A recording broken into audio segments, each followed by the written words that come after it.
So yesterday, John Bercow, Speaker of the House of Commons, rejected the government's motion to hold a fourth meaningful vote on Boris Johnson's new Brexit deal. In this video, we'll explain Bercow's rationale and what the next steps will be for the government. Before we do though, I want to let you know that we're low on stock on some of our pin badges, and some, like the EU and UK, won't be restocked. So if you want to pick up any of them, head over to tldrnews.co.uk/store before they run out. Order! I wish to make a statement to the House. On Saturday last, the Leader of the House rose on a point of order to announce the government's intention to bring forward a motion today. There are two issues, one of substance and the other of circumstances, to consider. Fundamentally, as Bercow just said, his judgment boils down to two main issues, that of substance and that of circumstance. So let's take each in turn. I have to judge whether the motion tabled for debate today is the same in substance as that which was decided on Saturday. Page 397 of Erskine May is clear that such a motion may not be brought forward again during that same session. The issue of blocking the motion based on substance is something we've already seen in the House.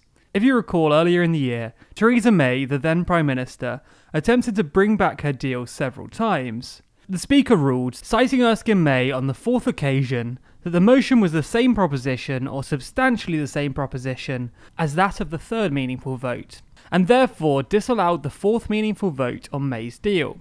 Erskine May, as referred to on Parliament's own website, is the Bible of parliamentary procedure. It's the most authoritative and influential work on parliamentary procedure and constitutional conventions affecting Parliament. Paragraph 20.12 states that a motion or amendment which is the same in substance as a question which has been decided during the session may not be brought forward again during that same session, and that whether a second motion is substantially the same as the first is finally a matter for the judgment of the chair. This is crucially what is meant by substance. The Speaker must be satisfied that the House is being asked to debate and vote on something which it hasn't already done. Saturday's motion sought approval for the withdrawal agreement, the political declaration on the future relationship between the EU and the UK, and the declaration concerning the operation of the democratic consent in Northern Ireland provision.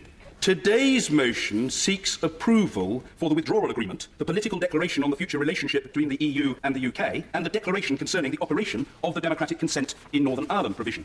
It is clear that the motions are in substance the same.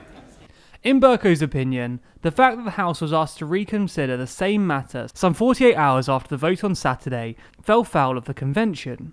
So that was his ruling on the substance of the vote. It was too similar to the vote on Saturday. When it comes to circumstance, Bercow had to make a judgment as to whether circumstances were different enough as to warrant further debate.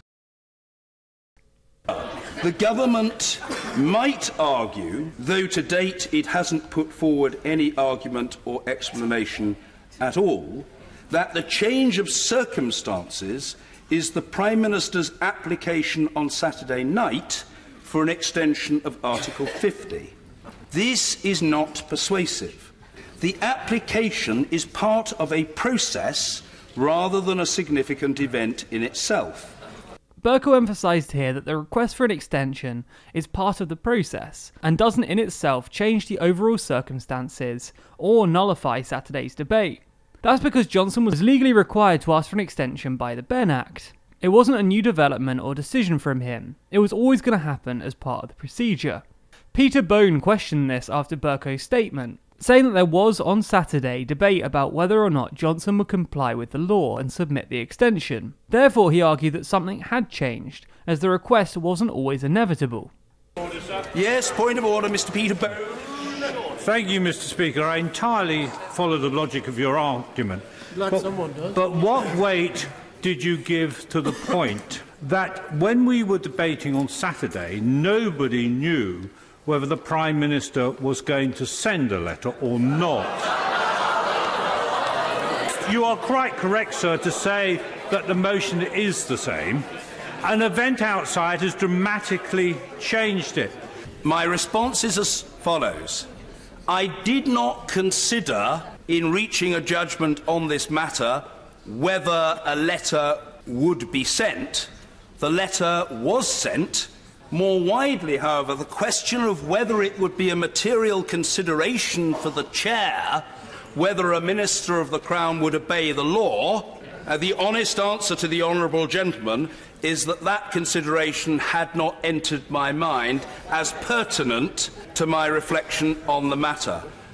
Bercow's ruling has been somewhat controversial. Bernard Jenkins, in a point of order following Bercow's ruling, raised the notion that the House did not actually vote on the motion on Saturday, and as such was, to all intents and purposes, null and void. To support Jenkins' statement, Erskine May does continue. However, a question which has not been definitely decided may be raised again. Thus, a motion or amendment which has been withdrawn may be repeated.